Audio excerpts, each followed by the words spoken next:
Understanding how leadership works can help you construct a route for the future, no matter where you are in your career. This podcast is here to help you get started and stay motivated. Hello and welcome to another episode of the Leadership Loading Podcast. Join our host, Jason McClaren, as he interviews experts and shares advice on how to pursue a better life using different tools, techniques, motivation, and encouragement. Because leadership is an uphill climb, this podcast will teach you the ideas, techniques, and process of becoming a transformative leader. This is the Leadership Loading Podcast. Leadership Inspired. Hey everybody, it's Jason McClaren with the Leadership Loading Podcast. Welcome to this episode. My guest Joseph Graham's with us today, and he's from the 150K podcast, along with some other things that he's got going in his career there in his life. And we're going to talk to him today and kind of just fill him out. And we're going to be talking about leadership and sales. So I'm going to welcome Joe to the podcast. Thank you, Jason. I really appreciate being on your show. Very great honor with that. Thank you. Yeah, definitely. So we met online. Nowadays, everything's online with the COVID and all that. And just being fellow podcasters, we kind of connected through mutual connections and all that. But tell us a little bit about your background, how you got into podcasting, and what your podcast is about. Sure. So my background is sales. I've been doing sales for about 15 years, kind of fell into that. I was working for a company that downsized, and I ended up having to take a job. And it was kind of crazy because most people don't ever think to go just jump into sales. Few people do, but not many. Got into that, been doing it for 15 years, off and on, over the phone sales, from heavy equipment to oil and gas investments to telecom sales. And I got to the point where I was making six figures consistently over a few years. And I'm like, this is great. And I started taking my family on trips and doing all the fun stuff that you like to do because, you can breathe. You're not having to worry about where the money's coming from. And I'm like, what would be great if I could help other people do the same thing? So I made the podcast this June called the 150K Podcast. A little tagline is we have 6 figures and beyond, but it's about sales, leadership, mindset, development. I bring guests in, kind of like what you're doing here, just like to have, unique things that they can help people with and just go from there. Definitely. And when I first saw the name of the show, 150K Podcast, I thought, oh, that's how you get to 150,000 followers. But then once I actually started listening, I was like, oh, it's you're going to break that 6-figure mark and move up from there. So that was really interesting. So yeah, you talked about sales and leadership and mindset. So that's all really the leadership and mindset is really what this podcast is about. But we'll start with sales first. Before we started recording, I was telling you that's my weakest point, and that's why I don't do sales. I know that there's ways to get into that, but I'm just not that kind of guy. I can't go up to a random stranger and just be like, hey, what's going on, and do the whole thing. And it's probably one of my downsides, but I work on it. And luckily my full-time career, I don't have to do that. Yeah. But so yeah, what are some of the barriers you have to overcome in sales, and how does that relate to leadership? Sure. And I think what happens is you have to almost reframe sales, because sales has this icky connotation. I think you'd agree with me, Jason. A lot of people feel like, oh, I don't want to be a Susie salesman or this or that. And you see the media and all that do that. I look at sales as problem solving. So I kind of reshape it into, I'm helping you. It's my business. I'm helping you with my product, service, whatever that is. And when I reframe it to service instead of selling, it takes away that whole icky feeling for me to start with. And then I just go and I start talking to the customer about, hey, do you have this problem? Can I help you with it? Ask them some questions about it. And then if I can help them, I help them. And if I can't, then what I end up doing is really simply referring them to someone else. And I knowing that's going to come back to me. And I think for a lot of people, that's their biggest hangup. It's not that sales is bad. It's just because of how the media and life has pushed it. It has a bad feeling. But like we were talking about leadership and stuff, reshifting it to serving, because I believe in servant leadership, showing, demonstrating, doing the thing you say you're going to do. Yeah, and that's just how I've reframed sales for me. I think that's just the easiest way to do it. It's the smart way to do it, because then it takes away I have to sell you. Now I'm trying to help you. Definitely. And I like how you picked up on servant leadership, because that's one of my mantras is servant leadership paired with situational leadership, and then reverse mentorship is kind of my little thing. But So what's your definition of servant leadership? For me, a servant leader is someone that's first going to demonstrate and do what they're asking anyone else to do. Secondly, they're going to come alongside you and help you when you have issues, or maybe you don't understand how the process works, and guide you. So demonstrate first, then guide you.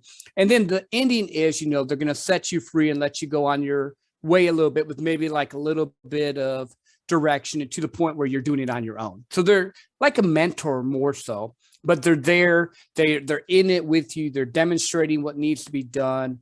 They're not the boss, for lack of better words, just saying, Jason, you go do this. They're like, hey, this is how I do it. Try this, and they lead that way. That to me is a servant leader.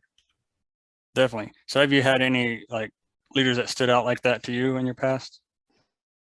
In my past, yes. But more so people that I follow online or different stuff like that. I mean, I have had some good sales managers and people that I know that, they demonstrated that aspect of it. But I don't have anyone that like just pops in my mind that this is the perfect servant leader. Yeah. Like I take different things from different sales leaders. Like my manager that's not there anymore was really good at empowering people and letting them fail forward. My manager I have now with my current role is very good at the details and different stuff. So I kind of pick and piece together what it should be. Definitely.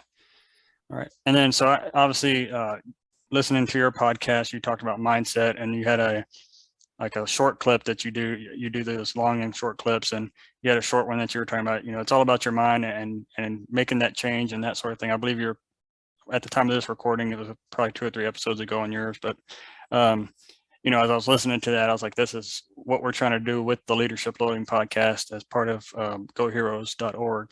And, we're trying to change the mindset, because what we're trying to do is get these first responders and public safety personnel, nurses, paramedics, all these careers that kind of get pigeonholed, and if they want to leave that career, getting them to that next level and changing that mindset. Because I know for me, when I got out of the military, I was a firefighter in the military, which was like a double pigeonhole. And so when I got out, I was like, what do I do? I was like, the civilian counterpart of military is police, and the civilian counterpart of firefighter is firefighter. And so that was all I could do. And of course, I spent 5 years just trying to get a job in firefighting and police, and that's all I knew. And then it wasn't until I just had a random job where my manager there connected me with another manager, and that new manager just changed my mindset. He was like, stop pigeonholing yourself. Just because that's what you do doesn't mean that's what you have to do. And he pushed me to get my undergrad and my master's, and then from there it's just gone haywire. And so I like that. So anything to piggyback off of that? So what worked for me was I actually had a guy take a chance on me, because you're talking about mindset and not knowing what you're supposed to do. When I started my sales career, I was working for a factory called Pfizer. I was doing the stuff with it, and they started to downsize. I wasn't done with college yet or anything, and I had to make a move because I was going to lose my job. Well, I ended up falling into sales, and the guy took a risk with me, which was cool. But the cool thing is once I did that, I was like, crap, I need to, level up. I need to get people that know what they're doing. So I started reading. I started, connecting with people. I started doing different things to help me shift my mindset to now. I think, and it applies to anyone. If you want to do or become something new, you need to find out what that is. And taking a risk is good if you have, the information behind it. So if I wanted to go into bodybuilding, I could do this with like working out and stuff. I had to learn about, okay, do I need to eat right? I need to lift weights and do all the different things. And I started to learn about it and get better. And then I kind of failed forward, knowing that I'm not going to be perfect with it. But if I'm going to take a risk or do anything and shift my mindset, I need to find a way to change who I am as a person. And it really depends. It could be just with a mentor. It could be like you go work for someone, like my son is going to be an electrician, and he's working for an electrical company now. He's like 16, and he's like the grunt boy, but he's learning some of those principles now so that he can, 5-6 years from now be doing the electrical work, that type of stuff. Definitely. And it's like you said, changing your mindset and learning something to get better, especially with COVID. I think we've seen that with I know just in my background, I work in the healthcare field. The nurses, they just got tired of COVID and they got tired of doing what they were doing. So, all during 2020, some of them went and got their real estate license, or they went and got, something else. And then they're like, I'm going to dive into this, learn this, and get out of the nursing, but, and then you had the other ones that doubled down on it. They really found their niche, and then they, really doubled down and grown in their career. But that's the same thing I had to do. I got out of firefighting stuff and got into emergency management, which then led into engineering, which then led into where I'm at now. So yeah, that's always a good point there. Yeah, and I love that. I think that's the thing people need to do. They need to understand that it's okay to change. You're never too old to learn something new. And if it fills your heart and makes you happy, do that. Like, I mean, we only live for so long. We might as well enjoy life. And if, you did something for a long time and you're not as happy with it now, figure out a way to change it. Definitely. It's all about changing and just making that first step is really, I know it's kind of cliche and meme-ish that, taking the first step starts your journey of 1,000 miles, but that's what you got to do. Yeah, 100%. Yeah. But the thing is you'll be surprised. And I was talking to a guy at work today with this. People underestimate what you can do in a year, but don't overestimate what they can do in a year, but don't estimate what they can do in 10. Because once you start on that process, like I'm so much better of a salesperson now than I was 15 years ago. 15 years ago, I was afraid to go knock on a door. To the point now, I talk to CEOs, CFOs about multi-contract deals that go 3 to 5 years. It's just, I've gotten confidence in it. And if you can get confidence in anything, it doesn't matter if it's sales, business, your job, whatever it is you're doing, fitness, health, relationship, family, it's all about getting the knowledge you need so that you can be effective in those areas. And then practice and doing the stuff you need to do. Yeah, I was going to say that practicing whatever you're doing is going to build up your confidence. It's anything from physical stuff like karate or anything that you do, rock climbing, you watch these rock climbing shows or whatever, practicing, they can start grabbing small little pieces of a rock that are, the width of a fingernail, and they can climb it just from practice. Even if you're in a career that's more mental, just practicing, accounting, or for me, it's healthcare engineering, just learning the way things work. If you don't learn every day, you're not going to get ahead, but it's all good stuff. Yeah, for sure. And it's learning is always key. And it doesn't really matter what industry you're in or what you're doing, reading books. You can always find, like you were talking about, leadership books. I just finished recently Extreme Ownership by Jocko. I don't know if you've read that one. It's pretty good. I've been reading Winning by Tim Grover, another one, just a lot of mindset shifting stuff. And you don't have to be like I know I do sales, but you don't have to be in sales to read these things. I mean, anything you're doing, if you can restructure and get your day better. Atomic Habits by James Clearly, another great book. And that's just line upon line, getting your house in order. And I highly recommend that one. That's like probably one of my favorite books right now. House of Order? No, Atomic Habits by James Clearly. Atomic Habits. I'm writing that one down.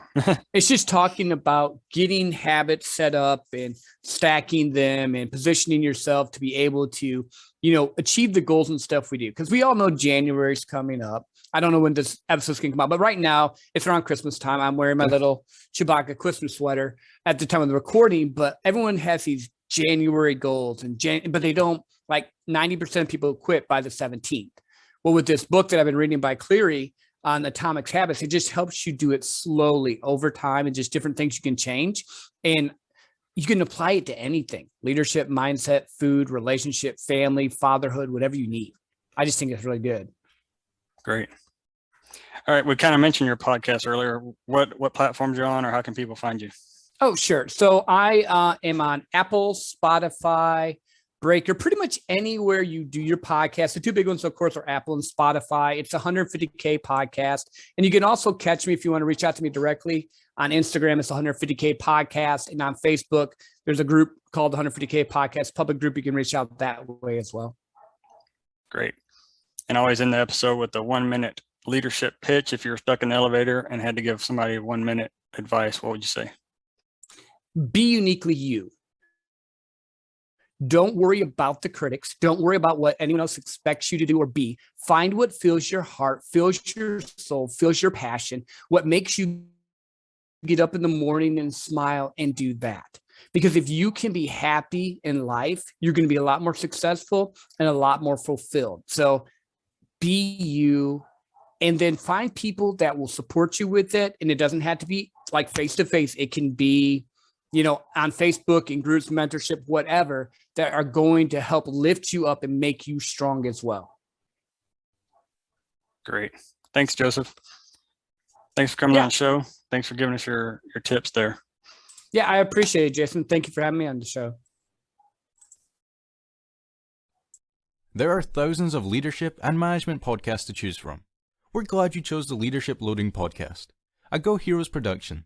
If you'd like to support Go Heroes Inc., visit www.goheroes.org. And with that, it's time to wrap up today's show. Thank you so much for listening. We sincerely hope you liked it. Don't forget to like, subscribe, and share this podcast with your family and friends. Let's all grow together. Thanks for listening to the Leadership Loading podcast. Leadership inspired.